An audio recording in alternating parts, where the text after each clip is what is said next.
ဒီနေ့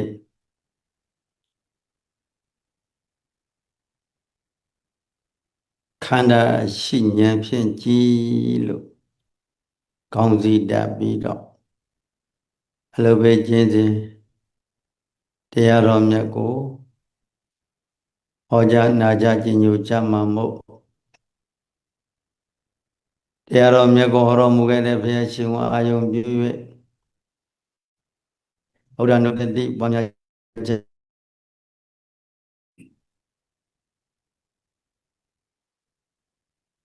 သစ္စာလေးပါးကိုအာယုံပြုပြီးတော့ပူဇော်ကြမယ်လိုက်ဆို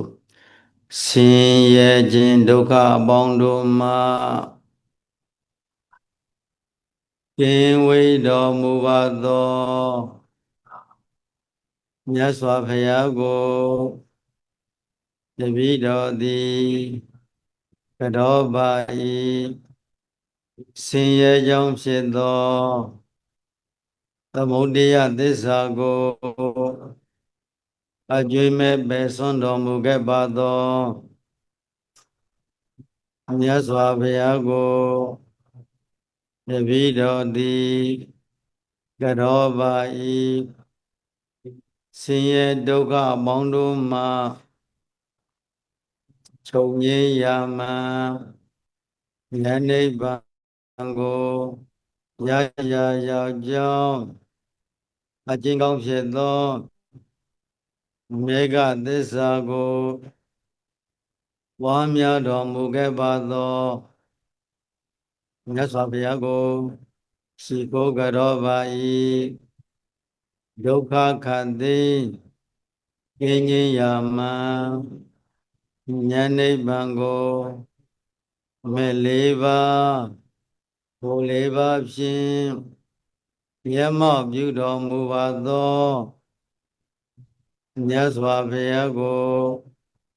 တပည့်တော်သည်ကတော်ပါ၏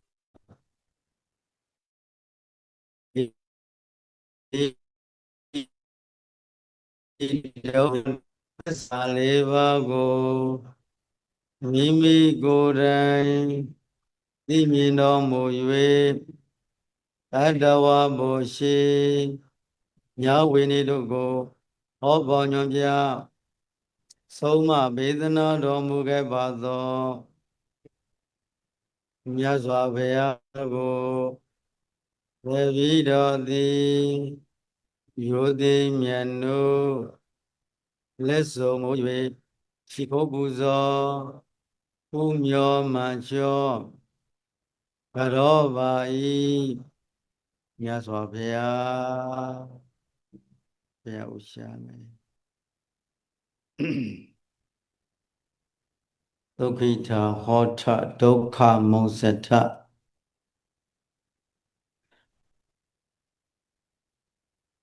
ယောပုဂ္ဂလောအจิကမထံ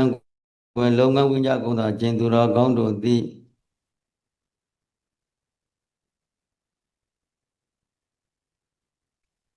ဒုက္ခဝံဒုက္ခတွေချုပ်ငြိမ်းယုတ်သိရာဖြစ်သောနိဗ္ဗာန်ချမ်းသာကိုဝံတော်ကျင့်သုံး၍ရွေးဆောင်နိုင်ကြပါစေမျက်မှောက်ပြုလွယ်နိုင်ကြပါစေဒုက္ခိတာကိုစိတ်နှပြကျမ်းမှချမ်းသာခြင်းသည်လည်းပဲဟောတာဖြစ်ကြပါစေဒုက္ခံကိုဆင်းရဲစိတ်ဆင်းရဲဒုက္ခအပေါင်းတို့မှလည်းပဲမုစတလွယ်ခင်ကြပါစေဒုက္ခကာယိကစတသိကဒုက္ခအပေါင်းမှလည်းကိဝေကြပါစေယတ္တလေးကိုပြီးတော့အလုံးသက်ကောင်းသက်သာလေးထိုင်တရားဟောကြတရားနာယူကြမယ်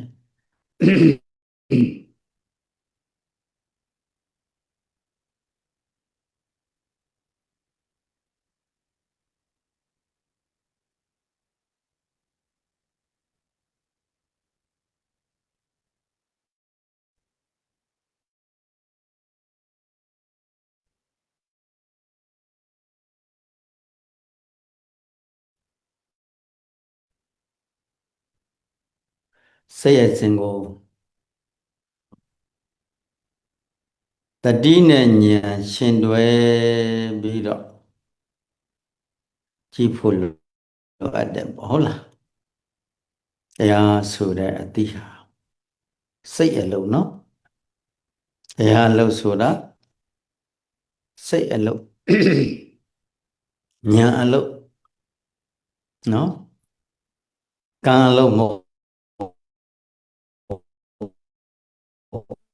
ဘူးတန်တရားလုံးမှာကံလုံးနဲ့ရှင်ဒီကုန်လာခဲ့တဲ့ရစ်တီလာတွေနှစ်တီကနေလာများကြီးလားကံလန်းသွားကသမုဒယသစ္စာကိုကံလန်း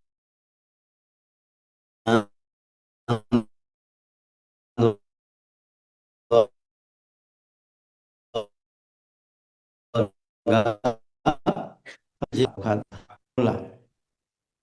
ကံစီမံလို့ရရှိထားသောဘဝမှန်သမျှတို့သည်ဗာသစ္စာသဘောပေါက်တယ်နော်ဒုက္ခသစ္စာလို့ဆိုလိုက်တော့အခုတရားဟောနေတဲ့ခန္ဓာတရားနာနေတဲ့ခန္ဓာကိုဆိုလိုတဲ့နော်ဒုက္ခသစ္စာဆိုတာအခုတရားဟောတရားနာနေတဲ့ခန္ဓာဘာဖြစ်လို့ဟမ်ဆင်းရဲလို့ဟုတ်လားဘာဖြစ်လို့ဆင်းရဲတယ်မွေးဖွားလာကြတဲ့ကိုကဒီချိန်ထိတတိထားကြည့်မျိုးမျိုးသောလောကရန်တရားတို့ဖြင့်တို့ရင်ဆိုင်ပြီးနေကြရဟုတ်လားဒီခေတ်ဆိုပိုဆိုးတာပေါ့ဟုတ်လားပုံမှန်တစ်မျိုးဒီမှာတစ်မျိုးဟိုကတစ်မျိုးဒီကတစ်မျိုးဟာစိတ်ပျက်စရာဟုတ်လားစိတ်ပျက်ဖို့သိကောင်းတယ်နော်ဒါကိုမြင်ရဒုက္ခတွေတွေ့ကြုံရတယ်ဒါတို့မှန်နိုင်ငံဥတယ်မဟုတ်ဘူးနော်ကဘာတစ်ခုလုံးမှာအဲ့ဒါလို့ဒီနေ့ကပြောတာမနေ့ကလမ်းမှာပြောလာကြသေးတယ်ထိုင်ဝမ်မှာလားဆယ်ရီပေါက်ယူရီးယားမှာလဲလမ်းလဲကောင်မှလမ်းကြီးကျွံသွားဒီတိုင်းနော်ကားတွေမြေထဲကိုမြေစာပုံဖြစ်သွားမြုပ်ဘယ်လောက်ထိဆိုတော့ဒီလောက်ထိခိုင်မာလှုပ်ထားတဲ့နေရတယ်ပစ္စည်းကုန်တယ်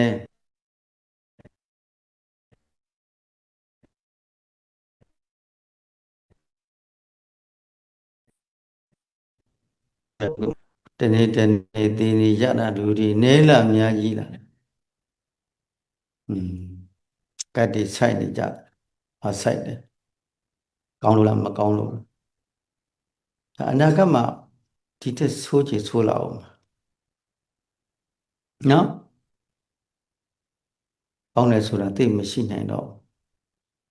ကိုယ်တော်ကလည်းအသက်ကလည်းကြီးလာတော့ကောင်းတာတွေကကုန်လာတာကိုကောင်းတာတွေက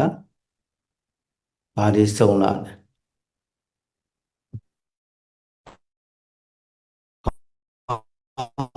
မိုးမကောင်းတာကိုသိအောင်ကြည့်ကိုဘယ်လိုနှလုံးသွင်းရမလဲမကောင်းဘူးမကောင်းဘူးဆင်ခြင်ပေးတော့ခန္ဓာဆင်ခြင်ပေးသူတို့ဘက်ကအပြစ်မပြောနဲ့နော်ဘသူအပြစ်မှမဟုတ်ဘူးကိုအပြစ်ကိုမကောင်းဘူးအကြောင်းကိုကြည့်ပရိစ္ဆသမုပ္ပါအကြောင်းသမုဒယသစ္စာမဟုတ်လားဘသူဥဆောင်ခဲ့အဝိဇ္ဇာဟုတ်လားအဝိဇ္ဇာဆိုတာအမှန်လေးချက်တရားနှစ်ကိုကွယ်ဝဲပိတ်ခအဝိဇ္ဇာသစ္စာလေးပါးကိုမသိတဲ့သဘော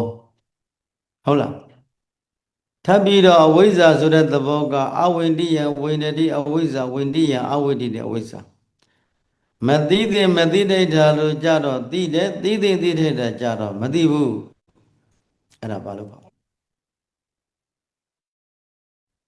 အဝိဇ္ဇာဆိုတဲ့ကလုံးတစ်လုံးကိုတော့နားလည်ထားမသိတဲ့မသိထိုက်တာကြတော့သိတယ်တဲ့သိတဲ့သိတဲ့ဓာကြတော့မသိဘူးမသိတဲ့မသိတဲ့ဓာဆိုတော့ဒီလောကမှာလူချမ်းသာနတ်ချမ်းသာပြမဆန္ဒဆိုသိတဲ့သလားမသိတဲ့ဘူးလား မသိသင့်ဘူးမလိုသင့်ဘူးအလိုမရှိသင့်ဘူးဟုတ်လားဒါကြောင့်လဲဆိုလို့ရှိရင်အမျိုးမျိုးသောဆင်းရဲသောဒုက္ခပေါင်းတို့ဖြင့်တွေ့ကြုံနေရလို့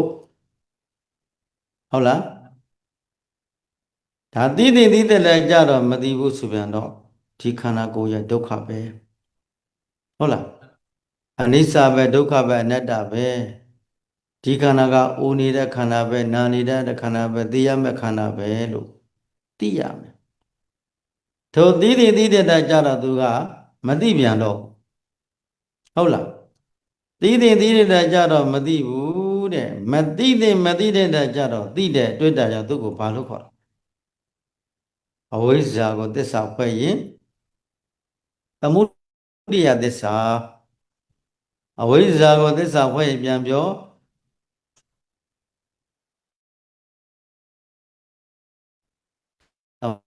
သမုဒိယသစ္စာ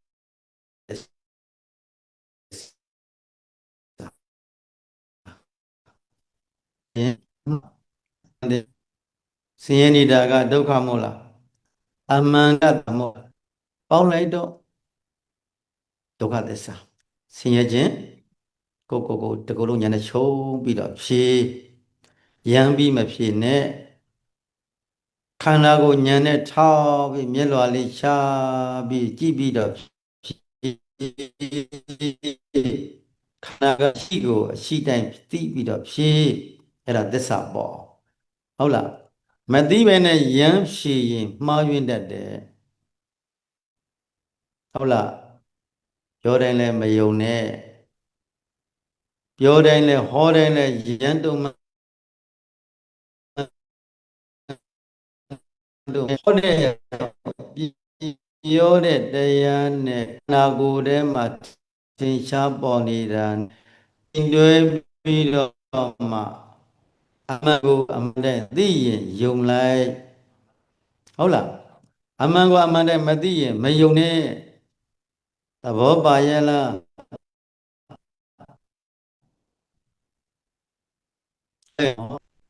ရတော့ပဲဘုန်းကြီးတို့ခဏခဏပြောတယ်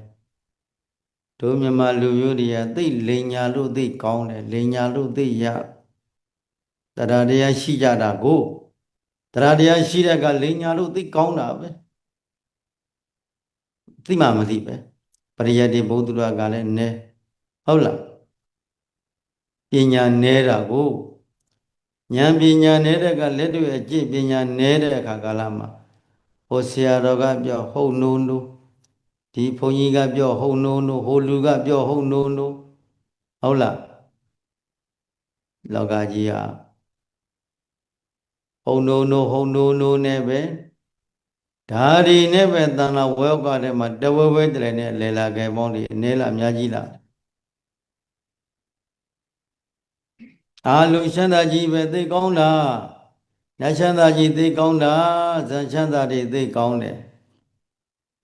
ပြောလိုက်တော့ယောဂီတို့ကအသေးနုတာကိုနှလုံးသားကနုတော့တရားတရားရှိတော့ဟုတ်တယ်တပည့်တော်တို့အဲ့ဘဝလူကျင်တယ်အဲ့ဒါလေးအဲ့လိုမှနေအရှင်ချမ်းသာတာနေကျင်တယ်မျက်စိလဲသွားဟုတ်လားလူပြောတဲ့ကိုမျက်စိလဲတယ်အမှန်လားအမှားလားဆိုတာကိုယ်ပိုင်ဉာဏ်ပဲဝေဖန်တတ်ဖို့လိုတယ်နော်စမ်းစစ်တတ်ဖို့လိုတယ်နော်တို့တရားဓမ္မတို့ကြီးကပြောတိုင်းပဲယုံနေကြတာပဲဘုန်းကြီးတစ်ပါးဘယ်ဘာဖြစ်တယ်တဲ့ဘယ်ကိုရောက်တယ်တဲ့ဘယ်ကိုသွားတတ်တယ်တဲ့ဘာပေါ်တယ်တဲ့အဲ့ဒီဘုန်းကြီးကဘာလုပ်ပြီးလို့ရှိရင်သိကောင်းတယ်တဲ့သူတသူပေးတဲ့ရေမှန်တော့ယောဂပျောက်တယ်တဲ့ဟောလုပ်ပြီးဘယ်ဆရာတော်ဘယ်ပုဂ္ဂိုလ်ကယတရားပြီးကောင်းတယ်ပြီးပြီနော်ဟာလူတယောက်သေးရင်အဲ့ဆရာတော်ကသိတယ်တဲ့လူသေးလို့ရှိရင်ဘယ်ဘဝရောက်တယ်ဆိုသူသိတယ်တဲ့ရောက်ပြီသွားပြီးတော့မေးတယ်ပြောဟိုကလည်းရန်တုံမှန်းတို့ဖြေလိုက်တာပဲသိမှမသိပဲရန်တုံမှန်းတို့အာဘယ်ရောက်နေတယ်နတ်ပြည်ရောက်နေဆိုပြိတ္တာဖြစ်နေတဲ့ဘာလို့ရမလဲဘုရားဒါဥဒ္ဒိုတွေလုပ်ပြီးအမြဝေပေါ့ ဘာလို့ညာလို့ဖြစ်ပြီဩအဲ့တော့ဘာဖြစ်လဲဆိုတော့အဲ့ဒီစိတ်တက်တွေကမေတ္တာဘုဒ္ဓစိတ်ဟုတ်လားဘာစိတ်အတိပန္နကရွာသူကြီးရဲ့သားကိုမြတ်စွာဘုရားဟောတယ်နော်ဒါအတိပန္နကသုတ်တံကိုအခြေခံပြောနေတာ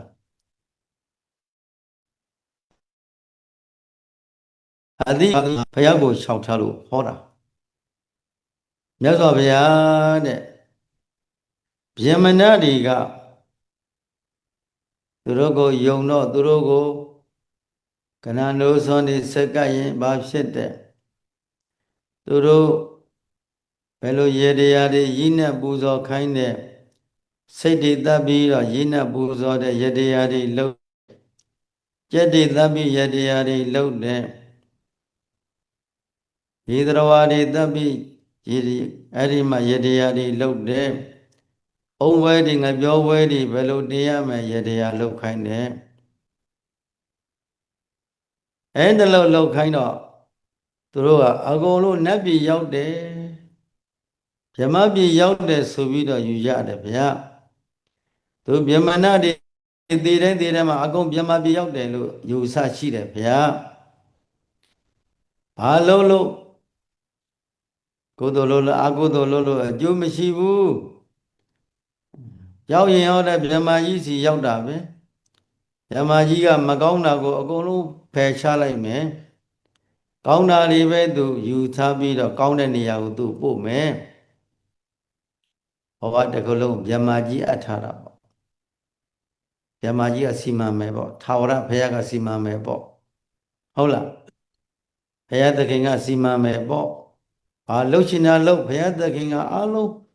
ဖယ်ပြောက်ပဲဖြောက်မယ်အကုသိုလ်ဆိုရင်လည်းဘုရားသခင်အကုန်ယူပြလိုက်မယ်ဘဝတစ်ခုလုံးကိုဘုရားဝအထားတာလေဟုတ်လားအမှန်လားအမှားလားကိုမမပိုင်မင်းနဲ့အဲ့ဒီဘုရားကောပိုင်မလားခန္ဓာရတဲ့ပုဂ္ဂိုလ်တွေကတည်ကြရတာပဲဘာတခုမှထာဝရမရှိဘူးအသက်နည်းနည်းရှည်ရှည်နေရမှနဲ့တွေ့ရမှဒါပဲထုတယ်ဟုတ်လားအဲ့တော့မြတ်စွာဘုရားရှင်ကိုမြတ်စွာဘုရားဒီလိုဗြဟ္မဏတွေဒီလိုကျူရှိတယ်ဗျာသူတို့သိရင်တော့ဗြဟ္မာပြည်ရောက်တယ်ပြောတယ်မှန်ပါသလားဗျာဘုရားဥပမာပြောတယ်နော်ကြောက်ခဲလုံးတစ်လုံးနဲ့ထောပတ်တုံးတစ်တုံးကိုလေဒါဆိုရင်လည်းဟောဒီကသင်္ဘုံနာကကြောက်ခဲကြီးတစ်လုံးထမ်းသွားလိုက်ရေကံပေါင်းနားမှာရက်တိုင်ပါလုံးကလူတွေဆူတောင်းပေးခိုင်းဟိုကြောက်ခဲလုံးကြီးရေထဲမှာပေါ်လို့ကြီးပေါ်နေပါစေမမြုပ်ပါနဲ့ဆူဝိုင်းပြီးဆူတောင်းပေးရမလား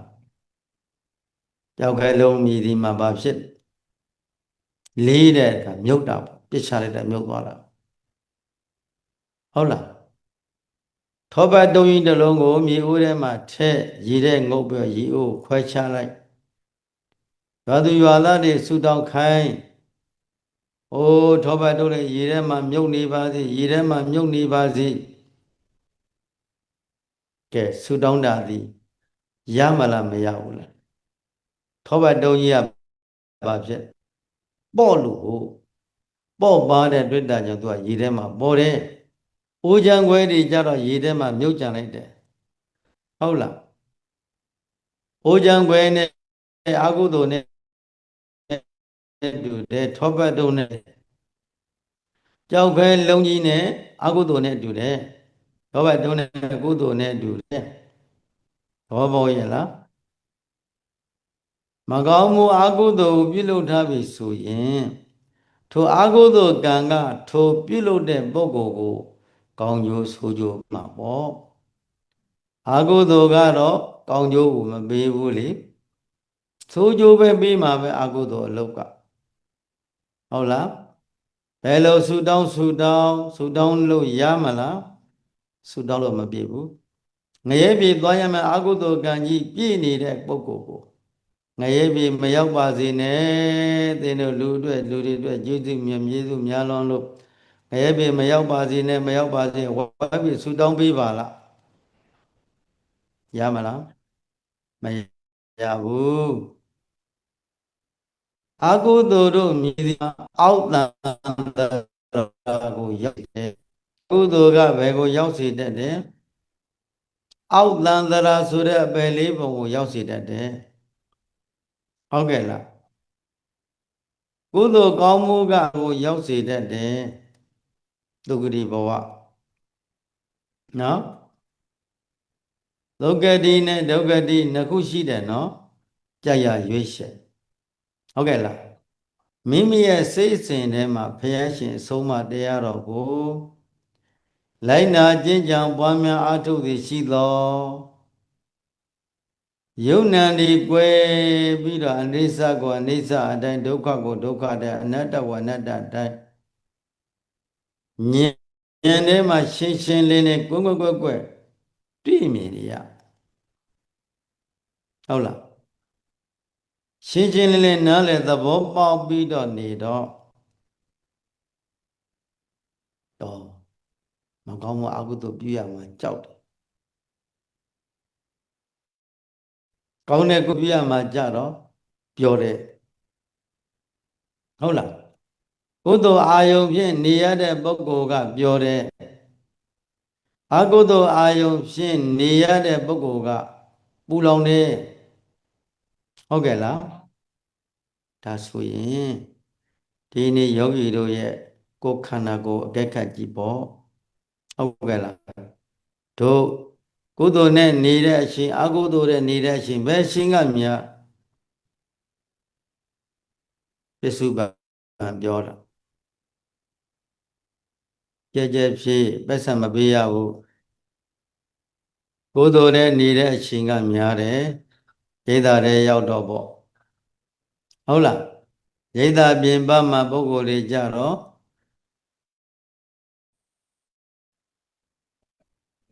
မောဟမာမနာအိတ်သမိစရိယ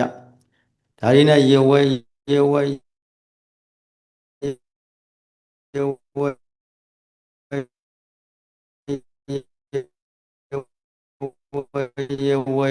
တိမုန်လေလေလန်းတဲ့အချိန်တွေကုန်ဆုံးနေတယ်ထိုလေလန်းနဲ့အာဟုသောအဝိဇ္ဇာလွန်မိုးသောအာဟုသောစိတ်မဲ့နေတဲ့ပုဂ္ဂိုလ်တို့ရဲ့သွားရလန်ခိကဘောတာရှင်းပါမလား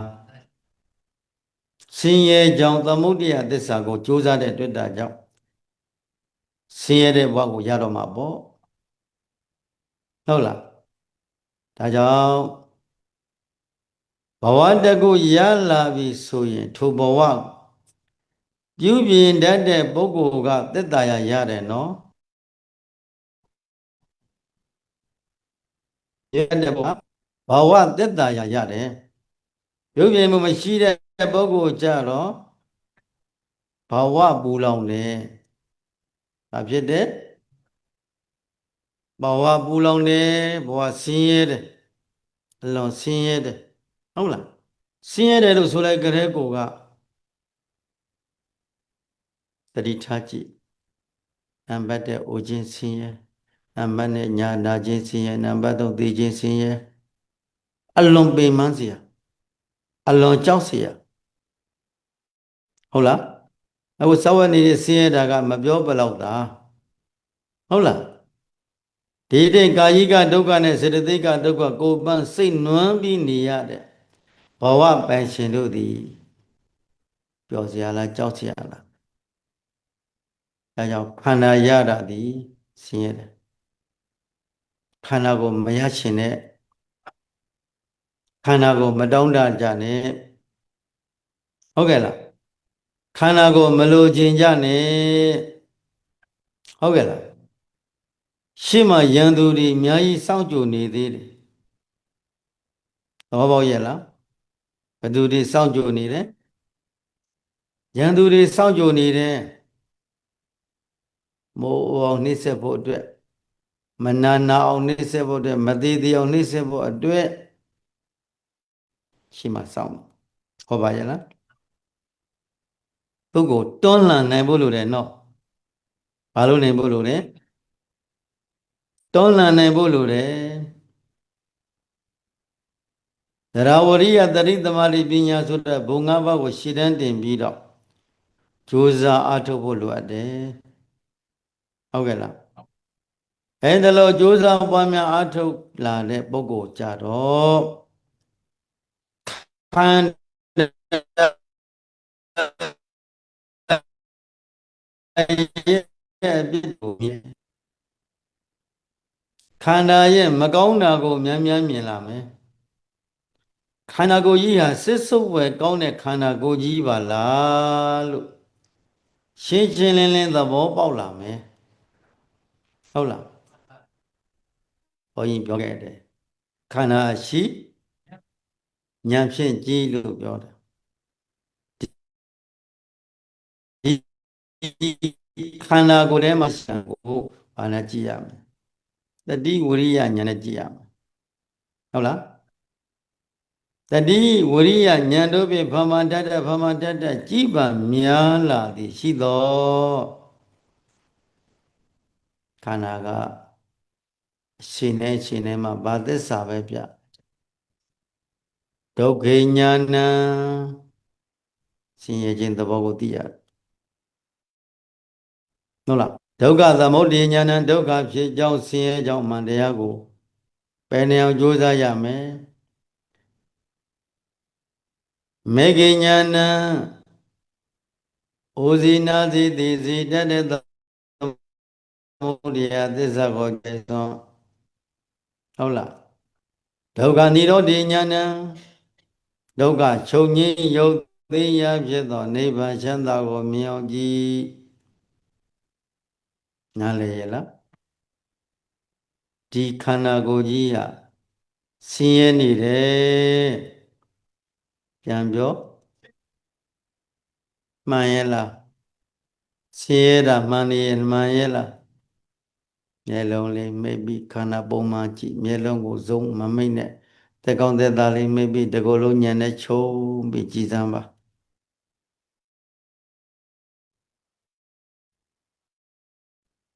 အဲ့ဒါစကဲပဲမှတ်ပြီးစမ်းပါဘယ်မှာလဲငါဘယ်မှာလဲသူဘယ်မှာလဲပုဂ္ဂိုလ်ဘယ်မှာလဲတတ္တဝါဘယ်မှာလဲအသက်စီပါလေးပြရှိလားဒါခန္ဓာကိုညံနဲ့ကြည့်တယ်နော်စစ်ဆေးရတယ်နော်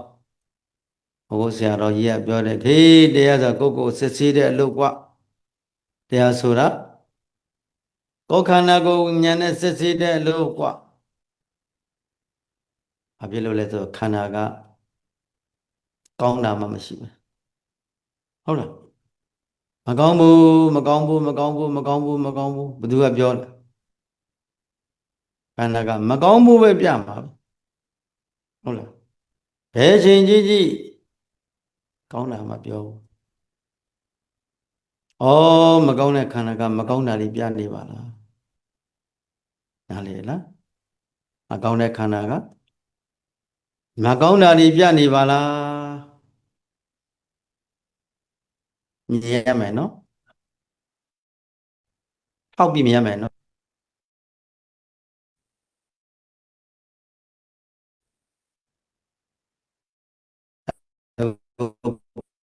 ပေါ်နေခန္ဓာဟုတ်ကောင်းလားမကောင်းတာတွေမကောင်းတာတွေပေါ်နေတယ်ဒါပေမဲ့ဘုန်းကြီးတို့တရားဓမ္မတွေကိုပဲလို့ထင်ထားတယ်ကောင်းတယ်သိပျော်စရာကောင်းတာပဲဟုတ်လားဟုတ်တယ်ကုသိုလ်လေးတွေပြုလုပ်နေရတဲ့အခါကျတော့ကောင်းတာပေါ့ဗျာနော်ကောင်းတဲ့ကုသိုလ်လုပ်တွေလောဘတွေဒေါသတွေမောဟတွေညီးတဲ့ကုသိုလ်ကိုနေရတော့ဘာဖြစ်လဲကောင်းတယ်သိချင်းတယ်ဟိုဒီနေ့ကဘုန်းကြီးတို့ညဝတီမှာဟာမင်းနေထိမှတ်ဖြစ်တပည့်တရားဓမ္မတွေပူဇော်ကြလူကြတယ်တန်းကြ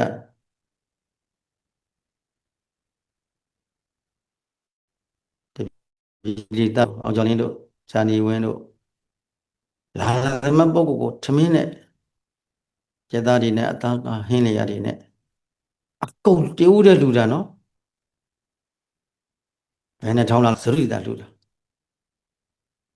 ဟာမင်းတို့ဒီလာဝင်းတို့သူတို့ကလည်းပဲ လောထားလေးကိုပန့်ဆောင်ရွက်ပေးလိုက်ကြနေရာဥဆောင်ပြီးတော့နောက်ကဝိုင်းပြီးတော့ဓမေတီဖွဲ့လို့ ਨੇ ပြီးတော့ကိုမိုးတုံတို့ကလည်းဆန်း6ပြည်တေး6ပြည်တေးလူပေါင်း2000ကျော်အတွက်ဟောတပည့်တော့ဘာလို့ရမလဲအဲ့ဒါဒီပိုကောင်းတယ်ဟုတ်ပြီဩစိတ်ထဲမှာကြည်နူးပြီးတော့ကိုလည်းပဲပြောတယ်ဟုတ်လားပြောတယ်ဆိုတာကုသိုလ်စိတ်တွေနဲ့လုံးမနေရလို့ဆင်းရဲသူဆင်းရဲသားတွေသူတို့ဒါလေးရတော့သက်သာရမယ်နော်သူတို့ဘဝသက်သာရမယ်ဘဝသက်သာရမယ်နော်လောကကြီးဟာကုသိုလ်စေတနာတရားတရားတွေပြေဝပြီးတော့သာသနာတော်ကြီးအတွက်လောကကြီးအတွက်လောဘဒေါသမောဟတွေငြိမ်းပြီးတော့နေတဲ့ကုသိုလ်ကပြောစရာသိကောင်းဟုတ်လား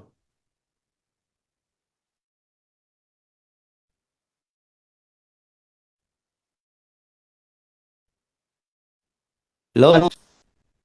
ကိုအကြောင်းခံပြီးတော့တရားဓမ္မတွေကုသိုလ်တွေပွားကိုလူတဲ့နဝကမ္မတွေတဲကလည်းအဲ့ဒီမှာဆွမ်းချက်ဆောင်ကမိုးရီယူတော့ဆွမ်းချက်ဆောင်ဆောက်ဖို့အတွက်သိန်း200သုံးတဲ့ဆောင်မပြီးနိုင်သေးလို့တန်သိန်း100သိန်း300ဆွမ်းပြီးလှူဒန်းခဲ့ဗျဟောတဲ့ကြံတဲ့ဥစ္စာလေးတွေကြတော့ဘုဂုတော်ရဲ့အကြောင်းမှာမြို့သားရောဆောင်ဆောက်ဖို့ဒီနေ့ဘယ်နဲ့ရိုက်မယ်စီမံမယ်ဒီခန့်တွေဆိုလိုတဲ့အလုပ်ကသမိုင်းလေးတွေပေါ့နိဗ္ဗာန်ကတိုးတဲ့အဖြစ်တရားဓမ္မတို့ရဲ့ကိုယ်ကိုဝိနည်းအထင်မပြလူချထိုကိုယ်တစ်ဆင့်တရားဓမ္မတွေမြန်ကုသိုလ်ရအောင်ပံ့ပိုးပေးရအဲ့ဒါကိုပင်လည်းပြောစရာလို့ကောပြောတယ်ကုသိုလ်လုပ်နေရလို့ဟုတ်လားကုသိုလ်လုပ်နေရရင်ဘာဖြစ်တယ်ကုသိုလ်မလုပ်ရရင်ပြောစရာမရှိပြင်စရာကြောက်စရာပဲကုသိုလ်မရှိတဲ့ဘဝသည်ကြောက်စရာဟုတ်လားကုသိုလ်ရှိမှပြောစရာနော်အဲ့တော့ကုသိုလ်လေးတွေကတရားဓမ္မတွေဘာလို့အမြဲတမ်းရှိအောင်ဘာလို့ရမလဲကြိုးစားနေရမယ်နော်ဘာဖြစ်နေရမလဲကြိုးစားနေရမယ်ဘု து အတွက်ကိုယ်ပိုင်တာပဲရှိတာထိုးချိန်မှဖြစ်ခဲ့တဲ့စေတနာလေးတွေနော်ဤသို့ကုသိုလ်ပြုလို့နေတဲ့အချိန်မှဖြစ်ခဲ့တဲ့စေတနာလေးတွေဟာဘလို့အာယုံယူတိုင်းမှာငြိတဲ့ဓာတ်တွေပေါ်နေတယ်ကိုဘုန်းကြီးတို့အန္တရာယ်မေမျိုးမှာကိုထောနိုင်လို့ဓမ္မယုံကြီးမိုးတော်မယ်စီမံနေတယ်အလူရှင်တော့မပြောတတ်ဘူးဘုန်းကြီးတို့စိတ်ထဲမှာတော့ကျင့်တတ်တယ်ဒီနေရာမှာသီလသမာဓိပညာနဲ့ပညာကြားထုတ်အရိယာသူတော်ကောင်းတွေဒီနေရာမှာအရိယာသူတော်ကောင်းတွေဖြစ်သွားမဲ့နေရာလေးဟိုကမိလောင်ပြင်မှာပွင့်တဲ့ပန်းဆိုတယ်လို့ပေါ့လောကရဲ့မိလောင်နေတယ်မဟုတ်လားရာဂမိဒေါသမိမောဟမိလေဇာတိမိဇရာမိမရဏမိသောကပရိဒီဝဒုက္ခဥပါဒမိဆိုမိ32ပါးလောင်နေတယ်မဟုတ်လားမိလောင်မြင်တဲ့ကဒါနပန်းဒီလောဘတွေညင်းတဲ့ဒါနပန်းဒီဒေါသတွေညင်းတဲ့သီလပန်းဒီမောဟတွေညင်းတဲ့ဘာဝနာပန်းတွေပွင့်မိလောင်ပြင်မှာပွင့်တဲ့ပန်းလို့ခေါ်တယ်မိလောင်ပြင်ပွင့်တဲ့ပန်းကိုဘုရားဟောတော်မူတဲ့သုတ်တန်လေးတစ်ခုကဘုရင်တို့အာဒေရပရိယာသုတ်တန်ဘုရားဟောတော်မူခဲ့တာကို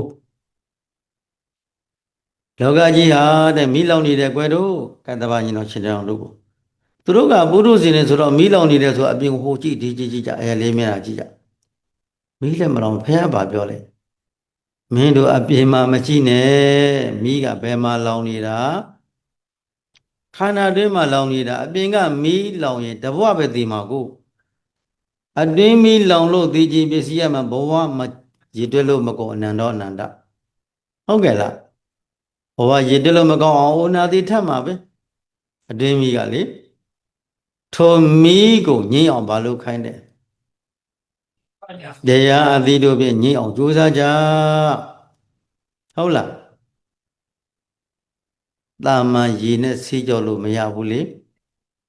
ဝိပဿနာဉာဏ်ဒီဟုသောရေစဉ်ဖြင့်ပဲ့ဖြန်းနိုင်ပါမှသာလျှင်ထိုမီးကငြိမ့်မယ်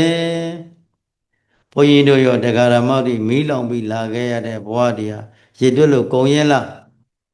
ဘုရားကတော့ပြောတယ်အနမေတကောယံဘိက္ခုတန်တရောဒီကောရေတွက်လို့မရတော့အောင်မီးတွေလောင်ခဲ့ပြီးပြီဒီဒီနဲ့အများကြီးဆရာပြီးပြီဟိုကဲပေါင်းရေတွက်လို့မကုန်နာကဲပေါင်းရေတွက်လို့မကုန်သေးခဲ့ပေါင်းရေတွက်လို့မကုန်သားခွဲမယားခွဲလင်းခွဲညီကောင်မောင်မနောကွယ်ကွင်းပြီးတော့အမျိုးမျိုးသောအန္တရာယ်တို့ဖြင့်တည်ကြည်ပစ္စည်းလာတဲ့ဘဝတွေနဲလားအများကြီးလားအယတမဘဝနဲ့တည်ကြည်တဲ့ပစ္စည်းတဲ့ဘဝတွေကအများကြီးဟုတ်လားလူသားသမဘဝကြီးနဲ့တည်ကြည်ပစ္စည်းဘဝတွေအများကြီးဟုတ်လားမကောင်းမှုအကုသိုလ်ပြုပြီးတော့တည်ကြည်ပစ္စည်းခဲ့တဲ့ဘဝတွေနဲလားအများကြီးလားဘယ်သူဆုံးမနဲ့မတွေ့ထိနိုင်ခဲ့လို့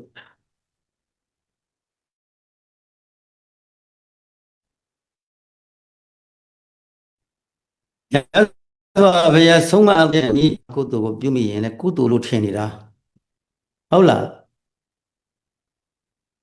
ဓာသွားထဲမှာပြားရည်လေးကတ်နေတာကိုရှာနဲ့အာရပါရရက်တယ်လို့ပေါ့ရမြင်ဓာသွားကိုမမြင်ဘူးလေဓာသွားပေါ်ထဲမှာဘာကတ်နေတယ်ပြားရည်ကတ်နေတာကို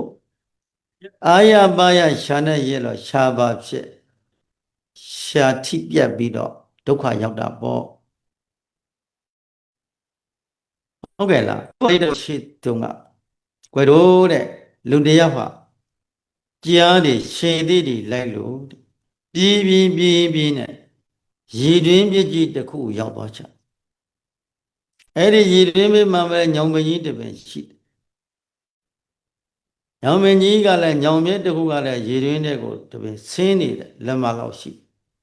ထိုအမျိုးသားသည်ကြားတို့ရှင်သေးတို့ရဲ့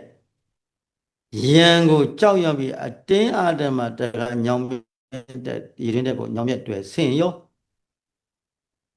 အဲ့ဒီရည်တွင်ရဲ့အောက်မှာလည်းငကားကြီးတစ်ကောင်ရှိဟုတ်လားရည်တွင်ကြီးအောက်မှာလည်းပါရှိတယ်ငကားကြီးကဗဇဟထားတယ်ဘလူးငကားကိုငကားဘလူးကောင်ကြီးကဗဇကြီးဟထားတယ်သူဆင်းရင်အောက်မှာဘာဖြစ်မလဲငကားစားမယ်ဘလူးငကားစားဟုတ်လားဘလူးငကားစားခံရမယ်အထက်မှာလည်းဘာနာကောင်ကစောင့်ရှင်သေးနဲ့ကြားစောင့်နေတယ်အဲ့ဒီထဲမှာညောင်ကိုင်းပေါ်ကဒေါင်းရံဆိုငှက်ကရိုက်တတ်တဲ့တွေ့တာကြောင့်ပြောင်းအောင်ကြီးဟာပြုတ်ထွက်သွားတော့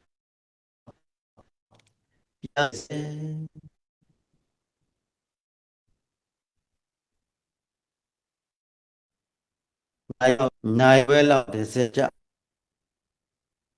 ကဲထိုအမျိုးသားသည်ပြားရည်လေးတစ်စက်ကြဖို့ကိုအကြိုက်ဆောင်ရတယ်နော်အဲ့ဒီပြားရည်ပေါ်တက်မဲ့နှစ်သက်တဲ့တဏှာကကပ်ပြီးတော့သူမိနေတာနော်အောက်မှာပါရှိတဲ့ရန်သူထက်မှလည်းရန်သူပြီးတော့သူကင်ထားသောညောင်မြက်ကိုလည်းပဲကျွတ်နှစ်ကောင်ကကိုက်နေတယ်ကျွတ်ဖြူတစ်ကောင်နဲ့ကျွတ်မဲတစ်ကောင်ဟုတ်လားကျွတ်ဖြူတစ်ကောင်နဲ့ကျွတ်မဲတစ်ကောင်ကတကြွကြွနဲ့ကိုက်နေဒီလူတွေမကြခင်ဘာဖြစ်လိမ့်မယ်ဒုက္ခရောက်မယ်ပေါ့ဒါပေမဲ့သူဒီငါမကြခင်တရားမှာပါလားလို့သူသိသလားဘယ်အာယုံကတ်ပြားရည်အာယုံဟုတ်ကဲ့လားဘာအာယုပြားရည်အာယုဆိုတာကာမဂုဏ်ကိုခေါ်တာရူပါယုတတ္တယုကာရတဖောတ္တပါယုအာယု၅ပါးကာမဂုဏ်တရားကိုဘာလို့ခေါ်ပြားရည်နဲ့ပြတယ်ပြားရည်နဲ့ပြနော် လောကမှာလူတွေရမိလျော့နေကြနေလဲကြတာတဲ့ဈာနဲ့ရှင်သည်ဆိုတဲ့သင်္မင်းရန်သူအောက်မှာလဲငကားဘလူကြီးကလည်းရန်သူကျွတ်နှကောင်ကလည်းပဲကိုက်နေတဲ့ကျွတ်မဲတကောင်ကျွတ်ဖြူတကောင်ကျွတ်မဲနဲ့ကျွတ်ဖြူဆိုတာကနေ့နဲ့ညတဲ့ကျွတ်မဲနဲ့ကျွတ်ဖြူကပါတဲ့နေ့ညဒီနေ့ညနေလိုက်အဖြူဆိုတာကနေအမဲဆိုတာညကျွတ်မဲနဲ့ကျွတ်ဖြူဟုတ်လားကိုက်နေတဲ့တဖြည်းဖြည်းကိုက်ပုံများတော့ကိုက်တဲ့ညောင်မြင့်ကြီးပါဖြစ်လာလိမ့်မယ်ပြတ်ထွက်တော့မှာပေါ့ဒါပေမဲ့ဘုဒ္ဓဇင်လူမိုက်သည်အောက်ကိုလည်းသတိမထားပေါ်လည်းသတိမထားအဲ့ဒါကျွတ်နှကောင်ကိုက်နေတယ်ဆိုလည်းသတိမထားဘယ်ပေါ်မှာကန့်ကြီးနေတယ်ဘုန်းကြီးတို့ပုထုဇဉ်တွေကဒီဥပမာပဲဒီနေ့ကမ္မဋ္ဌာန်းအားထုတ်နေတဲ့တရားဓမ္မတွေဟာဒီလိုပဲတို့ဘယ်အာယုကန့်ကြီးနေတယ်ပြားရည်နဲ့တူတဲ့ကာမဂုဏ်သာအာယုသမီးအာယုလင်အာယုမယအာယုစီးပွားရေးအာယုလူမှုရေးအာယုဟုတ်လားတို့ကအာယုဒီပေါ်မှာပါတတ်မဲ့နဲ့တဲ့ပြီးတော့ဆွဆွညံလာတတ်မဲ့နဲ့တဲ့နေတယ်ဒါပေမဲ့ကိုရထားတဲ့ဒီခန္ဓာကိုယ်ဒီဟုသောညောင်မြစ်ကြီးကိုဖြင့်ဘာနာကောင်ကြိုက်ကျက်ကျူနဲ့နေကုံလိုက်ညကုံလိုက်နေကုံလိုက်ညကုံလိုက်မို့လားတပြေးပြေးကုံလာတယ်နော်တကယ်လို့ကုံတော့မှာပဲတဲ့အပေါ်တက်လိုက်ပြန်တက်ပြေးရင်လည်းဘသူစားခံရကြားရှင်သေးစားခံရအောက်ကိုပြုတ်ကျသွားရင်လည်းငကားဘလူစားခံရသူသည်မိလျော့နေခြင်းတို့အကြောင်းကြောင့်ကျုပ်ရင်လည်းပြုတ်ကျမှာပေါ့ဟုတ်လားပေါ်တဲ့အစားခံရမှာဘေးမလွတ်ဘူးနော်ဘေးမလွတ်ဘူးနော်အန္တရာယ်များနေတယ်နော်သို့တော့ဘုဒ္ဓဇင်သဘာဝဘယ်အာယုန်လေးကခန္ဓာဘဝတွေအာယုန်လေးဟုတ်လား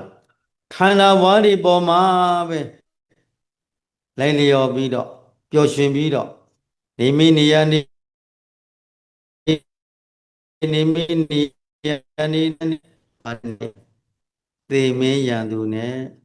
ကြောက်เสียလားကြောက်เสียလားဒီနေ့တရားဟောပုဂ္ဂိုလ်ရောတရားနာပုဂ္ဂိုလ်အတူတူနော်ဒကာဓမ္မတွေဘုန်းကြီးတို့နဲ့အတူတူပဲတန်ត្រာခရီးသည်တွေကိုတရားတစ်ပတ်တစ်မဲ့တစ်ဘိုးလောက်ရထားတဲ့ပုဂ္ဂိုလ်ကြတော့လားခရီးနာပုဂ္ဂိုလ်တစ်မဲ့တစ်ဘိုးလောက်ရထားတဲ့ပုဂ္ဂိုလ်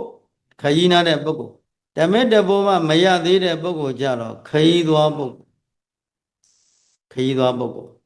နားရှင်းလားဒကာဓမ္မတွေဘယ်ပုဂ္ဂိုလ်ဖြစ်နေပြီလဲခရီးသွားပဲပေါ့ဖြာထွက်နေ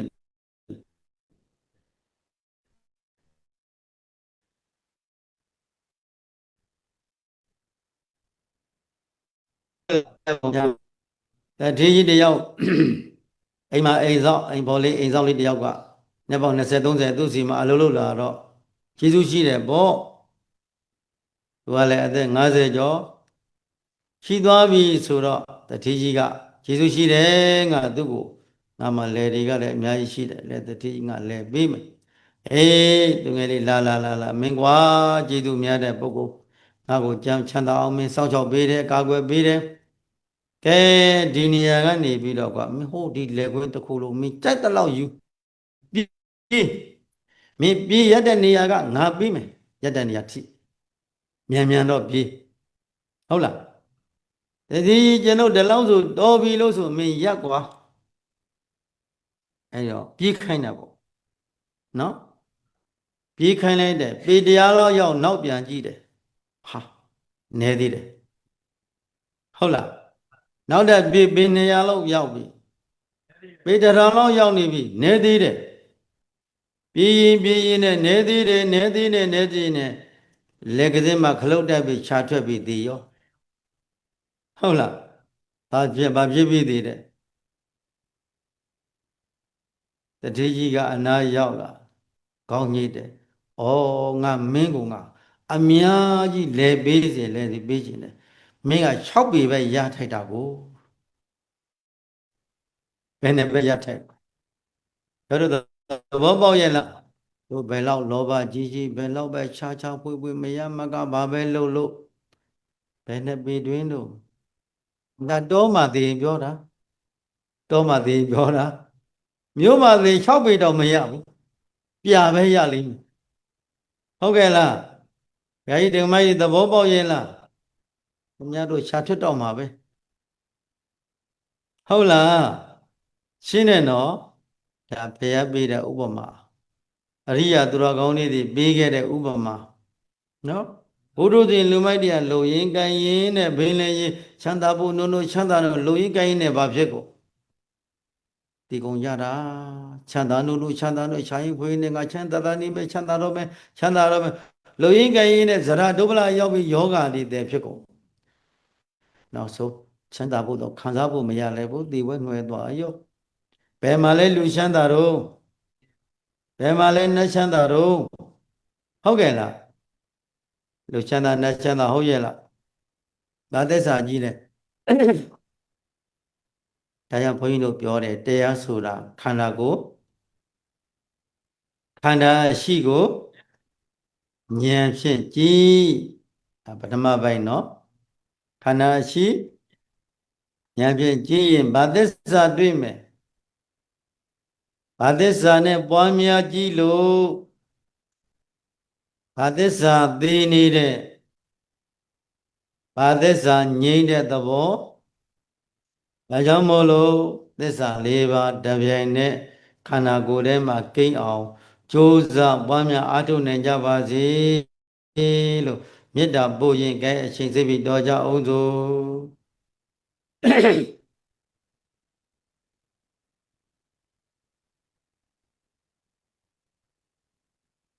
တတိပြထံတော်ဉာဏ်ဖြင့်ဆုတောင်းမြတ်ပြီးပြီကြမယ်ဤသို့ပြုရယဘုံညာကြောင့်မတ္တပိမံဧကံဧကံဒုဖြောင်းရောက်စေတေယခုအာဒုတေယမြတ်ဘာကကိုမိဘယာမြို့သားဘုမာစောင့်ကျေဘိုးဆောင်နှတ်ပါအရေးသာရှိသမျှလုံးစုံဘုံ31ဖြစ်ဖြစ်သမျှရှိရှိသမျှဝိနည်းရလို့ရကြပါစေဧအဝေတိညာဝေသာဝိဟောစေတော်ဘုဒ္ဓမြတ်မြတ်မြတ်ဘုဒ္ဓမူကြပါဘုံလောအရိယာလူတော်ကောင်းတို့ဘုဒ္ဓအသောမြတ်တော်ကျွန်ုပ်တို့အားထုတ်ရသောဘုဒ္ဓမန္တမြတ်တို့ကိုဝမ်းမြောက်ဝမ်းသာစွာရှိအာအာနာဘုဒ္ဓမြတ်မြတ်မြတ်ဘုရားဘုရားဘုရားဘုရားကောင်းလို့ဘုရားအသောမြတ်တော်ကျွန်ုပ်တို့အားထုတ်ရသောဘုဒ္ဓမန္တမြတ်တို့ကိုဝမ်းမြောက်ဝမ်းသာစွာရှိအာအာအာဘုဒ္ဓမြတ်မြတ်မြတ်ဘုရားမူကြပါဘုလောအရိယာသူတော်ကောင်းတို့ဘုရားအသောမြတ်တော်ကျွန်ုပ်တို့အားထုတ်ရသောဘုဒ္ဓမန္တမြတ်တို့ကိုဝမ်းမြောက်ဝမ်းသာစွာအာအာ နာဝံလူအလောကိုယ်စိတ်နှပြကြမှာချမ်းသာလို့ဆင်းရဲကင်းပြောက်ချမ်းသာခြင်းကိုမျက်မှောက်ပြုလွှတ်နိုင်ကြပါစေ